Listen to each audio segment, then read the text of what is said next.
좋아요, 구독. 네, 8시 반 정도 지나가고 있습니다. 매일 아침 8시 반 저희 서울경제TV에서 센티멘탈 대 펀더멘탈 두 종목씩 말씀을 드리고 있습니다. 오늘도 출발을 해보겠습니다. 오늘은 센티멘탈로 하나 마이크론 그리고 펀더멘탈로 GS 코퍼레이션 이렇게 두 종목 되겠습니다. 자, 센티멘탈 먼저 들어가 보겠습니다. 하나 마이크론 차트를 이렇게 보시면 최근에 후공정 관련돼서 주가들이 앞서거니 뒤서거니 하면서 이렇게 달려가고 있습니다. 자, 제가 제목을 앞서거니 뒤서거니 이렇게 했는데 저는 뒷서거니인 줄 알았어요. 근데 뒤서거니더라고요. 이렇게 표준어가. 그래서 앞서거니 뒤서거니 하면서 한미 반도체가 많이 달렸었죠. 근데 제가 최근에 이오 테크닉스 괜찮을 것 같습니다. 말씀드렸었는데 바로 주가가 급등을 해가지고 20만 원 터치하고서 이제 지금 19만 원대에 와 있죠. 그래서 최근에 좀 강했던 주식인데 더불어서 하나 마이크론 녹색으로 표현이 되어 있습니다. 상당 기간 옆으로 조금 횡보하는 국면이 있다가 이제 다시 앞서려고 지금 나서고 있습니다. 그래가지고 제가 오늘 하나 마이크론을 가져왔는데요. 아무래도 하나 마이크론은 오사트입니다. 그러니까 후공정에서 외주로 좀 물량을 돌릴 때 이 회사들이 많이 그 수혜를 받거든요. 특히 최근에 베트남 1공장, 2공장 이러기 하면서 SK 하이닉스 향으로 들어가는 물량이 상당히 지금 증가를 하고 있습니다. 기존에는 삼성전자의 비즈니스 의존도가 상당히 높았는데 이제는 2공장까지 가동을 하게 되면 매출이 전체적으로 삼성전자와 SK하이닉스의 균형적으로 매출이 일어날 정도로 이제 안정적인 그런 성장이 된다. 그리고 예전에 그 베트남의 캐파랄 증설을 막대하게 할 때는 사람들이 조금 리스크 요인으로 보고 할인 요인으로 봤댔습니다. 그런데 이제는 그게 타이밍적으로 딱 들어맞아가지고 니드에도 맞고 사이클에도 맞고 그래가지고 이제는 폭발적으로 이익이 좀 안정화되고 개선될 수 있는 이런 환경에 지금 하나 마이크론이 노출되어 있습니다. 자, 상상인 증권입니다. 베트남에서 이제 이동까지도 투자가 본격화돼 가지고 곧 이제 본격적인 매출이 들어온다 이런 얘기예요. 그래서 메모리 고객사들이 캐펙스 시설 투자 사이클을 많이 다운시켰잖아요. 근데 다시 올리려고 하고 있는데 물론 캐펙스 전체 금액이 삼성전자 같은 경우는 좀 준다 이런 얘기가 있었습니다만 금액을 좀 구분해서 볼 필요가 있는데 금액 전체적으로는 줍니다만은 고정자산 그러니까 땅이나 이런 거에 대해서는 금액이 좀 주는 거고 시설 투자에 대해서는 금액이 올라갑니다. 그래서 전체적으로 고객사는 지금 증산 시점으로 들어가고 있는 게 맞다 이런 얘기고 DDR4에서 DDR5 그러니까 초미세공정으로 점진적으로 가고 있잖아요. 이쪽의 비중이 점점 늘어나면 늘어날수록 그리고 HBM 수요가 최근에 늘어난다는 얘기를 많이 들으셨잖아요.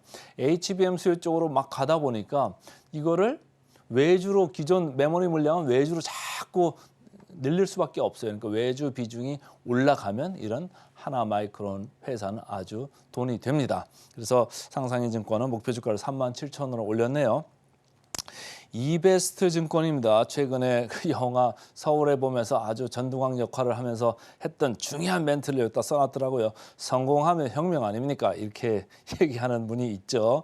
메모리 쪽에 반등이 시작하면서 24년 매출도 50% 그러니까 영업이익도 뭐 거의 2배 가까이 이렇게 올라갈 수 있다 이런 얘기고 아까 말씀드린 외주화가 좀 증가할 수 있다 이런 걸 포인트로 보시고요. 특히 베트남 법인의 매출이 전년 동기 대비 90% 넘게 이렇게 폭증을 할 수가 있다. 이렇게 해서 SK 하이닉스 쪽으로 많이 들어간다. 균형적인 매출이 달성될 거다. 이렇게 얘기하고 있습니다.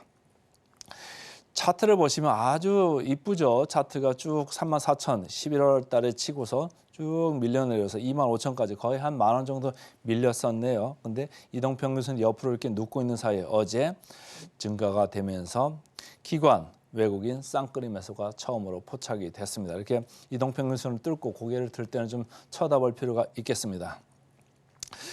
그 공매 잔고율을 보면 3.3% 그렇게 내려오고 있지 않아요. 이건 무슨 얘기냐면은 주가가 만약 여기서 이렇게 급발진을 하게 되면은 공매 잔고는 급격하게 내려올 수 있습니다. 왜냐? 공매 쳐놓은 게 마이너스가 되잖아요. 그러니까 이걸 빨리 그 손실을 줄이기 위해서 사 들어옵니다. 그러면 공매 잔고율은 내려가게 됩니다. 그러니까 환매수 가능성이 아주 큰 기업 중에 하나입니다. 코스닥의 공매 잔고율 평균이 얼마라고 말씀드렸죠? 0.4%밖에 안 됩니다. 그런데 이 회사는 3.3% 상당히 높죠. 공매를 많이 쳐놨습니다. 그래서 주가가 만약에 급하게 올라가기 시작한다고 하면 공매장고는 급하게 내려갈 수 있습니다. 역사적 밸류 밴드로 봤을 때 상단 부분에 와 있죠. 그러니까 이미 주가 재평가가 이미 한 번은 돼 있다 이런 생각입니다. 그러니까 펀더멘탈로 제가 말씀드릴 정도로 PER이나 PBR이 싸지는 않습니다. 그러나 주가가 후공정 쪽에 좀 몰린다. 분위기가 좋을 때는 볼 필요가 있는 게, 자, 포워드 PER로 봤을 때 후공정 업체 중에서는 그나마 제일 밑에 있죠. 12.4배 이렇게 있고, 테스트 같이 하고 있는 두산 테스나도 14.6배입니다. 그러나 모멘텀으로 봤을 때 하나마이크론, 아까 영업이익이 베트남에서 뭐 거의 90% 이상 올라온다고 이렇게 얘기를 했었잖아요. 그러니까 그거를 봤을 때는 모멘텀이 만만치 않은 그런 기업은 맞습니다. 목표까지 계속 올라오고 있네요. 그 증권가에서 계속 좋게 보고 있다 이렇게 보시면 되고, 자, 목표가 대비 이오테크닉스는 최근에 주가가 많이 올라서 마이너스권으로 바뀌었는데 하나마이크로는 아직도 27%를 이야기하고 있습니다. 그래서 오늘은 센티멘탈 주식으로 하나마이크론부터 말씀을 드렸습니다. 이제 펀더멘탈로 가겠습니다. 오늘은 JS 코퍼레이션이라는 핸드백 그리고 의류하는 이 업체 되겠습니다. 자, 제가 그때 한 2달 반 전에 말씀을 드렸어요. 주가가 뻥 뛰고 나서 참 쌉니다. 그때도 펀더멘탈 주식으로 말씀을 드렸어요. 그 뒤로 이제 주가가 시장이 뭐 12월 말까지 아주 나이스하게 달렸죠. 근데 1월부터는 조금 많이 밀렸잖아요. 근데 이 회사는 그런 거예요. 아랑곳하지 않고 계속 이렇게 올라갑니다. 뭐죠? 주가 재평가가 계속적으로 진행되고 있다 이렇게 보시면 되고, 다른 제가 추적 관찰하는 8개 의류 자파주가 있습니다. 이 회사들의 주가는 계속 내려가는 느낌으로 가고 있어요. 아주 저평가 회사들이 많은데도 불구하고 내려갑니다. 근데 이상하게도 JS 코퍼레이션만 이렇게 올라가더라고요. 그래서 제 레이더에 걸렸다 이렇게 보시면 되고, 자, 대신증권에서 이야기합니다. 의류 OEM 기업을 인수한 효과가 이제 나오기 시작할 거다 이런 얘기예요. 그래서 기본적으로 이 JS 코퍼레이션은 해외 법인 투자 성과도 좋고, 그리고 그 인수하면서 도약하는 이런 기업이 많습니다. 핸드백하고 의류 이렇게 매출 비중을 제가 살펴보니까 핸드백 쪽이 한 3분의 1 되고 의류 쪽이 3분의 2 정도 됩니다. 그런데 이쪽 핸드백 쪽은 인도네시아 공장이 그 전까지 좀 저마진 구조였거든요. 4~5% OP 마진 구조였는데 이게 2분기 지나면서 3분기, 4분기 되면서 계속적으로 이렇게 좋아지는 구조가 돼 버려 있더라고요. 그러니까 기조적으로 영업이익률이 많이 예전보다는 올라와 있다. 이렇게 보시면 되고, 이쪽에서 수주가 회복세로 들어가면서 공장이 전체적으로 잘 돌아갈 거기 때문에 영업이익률이 상당히 높은 구조가 오랫동안 지속될 거다 이렇게 보시면 됩니다. 그리고 의류 사업도 24년에 대해서는 다시 재고 축적의 기간으로 들어갈 거다. 그래서 영업이익이 전년 동기 대비 19% 이렇게 늘어날 거로 보고 있습니다. 수주 회복 그리고 수익성 개선 두 개를 지금 다 얘기를 하고 있어요. 그래서 4분기에 핸드백 쪽도 그렇고 의류 쪽도 그렇고 두 자릿수의 아주 증가세를 보일 거고, 달러화 기준입니다. 그리고 저평가 매력을 얘기하고 있습니다. 바로 보시겠습니다만 상당히 저평가하고요. 목표가 27,000원으로 상향을 했습니다. 자, 최근에 이렇게 주가가 쭉 꾸준히 이렇게 올라가고 있나 누가 사나 봤더니 기관이 좀 사고 있습니다. 기관이 어느 데가 있는지는 몰라도 아주 이제 딱 꽂힌 기관이 이제 나온 거죠. 기관들 위주로 계속 사 들어가고 있습니다.